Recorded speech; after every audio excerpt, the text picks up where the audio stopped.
Welcome. I'm Mark, and thanks for watching Mark Exploring New Stuff. Today what I wanted to talk to you about was some variable ND filters. These are the K&F variable ND filters for the Osmo Pocket 3. Now they consist of two filters. The first has a variable ND that runs from 1 to 5, and the second has a variable ND that runs from 5 to 9. And in a few seconds we're going to go outside and I'm going to walk you through all 9 of the stops available on the K&F filters, and then we'll come back inside and I'll share with you some of my impressions and observations in using these NDs. So no need to adjust your screen here. What we're using is the 180 rule. We're shooting at 30 frames per second, 1/60th speed, and there's no ND filter on it. And this is how the exposure would look with no ND.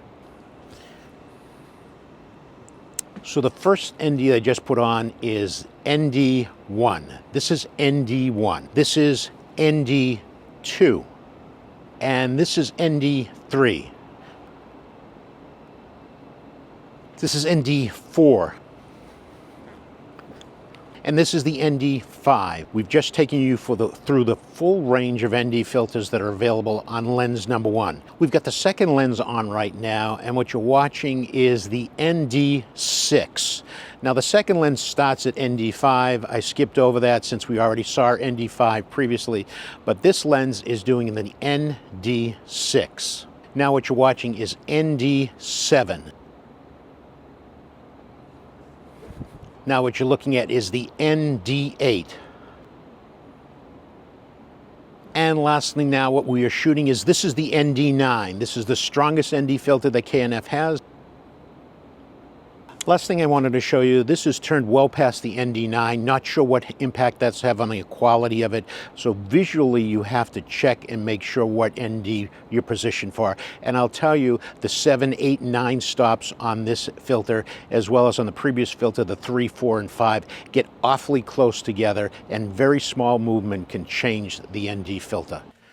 So we're back inside and cooling off, and the first thing that I should mention to you is K&F has a great reputation for putting together quality glass. I want to share with you some of my observations. First of all, people like these NDs because while this is on your Osmo Pocket 3, you are able to turn off your Osmo Pocket 3 and the gimbal will fully close to a neutral position. The second thing that you need to be aware of is they are tiny.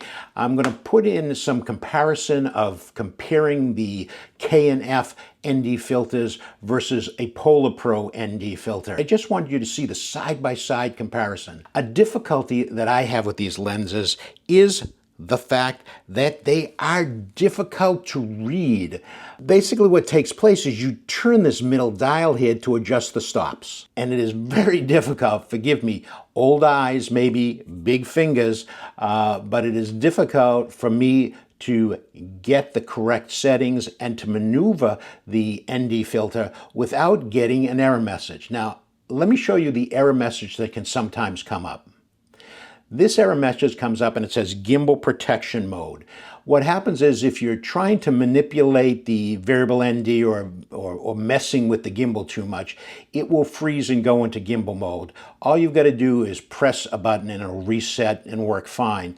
But I've never experienced that message with any other ND than in using the K&F variable ND. So just be mindful of it. You've got to be delicate in adjusting the stop settings, and it is super difficult. You've got to be very careful in pulling off the K&F variable ND. So in the final analysis, would I recommend the variable ND by K&F? That depends. First of all, great quality glass as you'd expect from K&F. No problem whatsoever in the quality of the ND filter. But the execution, the implementation, the usage of that, getting the ND on and off, and then making those adjustments, lining up the line on the circular adjuster and to the numbers, it is very, very difficult and tough for me to see. I think if you're over the age of 40 and you've got chunky fingers, this may not be the right ND filter for you. I've been using for quite some time the Polar Pro Vivid Collection, which is 3 NDs. They are fixed NDs. They are a little thicker. So when you shut off your Osmo Pocket 3, the gimbal will not return to the full neutral position. But I don't think that's a concern because even with the Osmo ND filter sets, the gimbal won't return to a full neutral position. So I can't help but believe that DJI Osmo was aware of this and realized that it would not create any long-term damage to the gimbal. So with that in mind, I'm sticking with the Polar Pro Vivid Collection. I hope you found this information helpful. If you did, give us a thumbs up, share, comment, and subscribe. I'm Mark. Thanks for watching. Mark, Exploring New Stuff.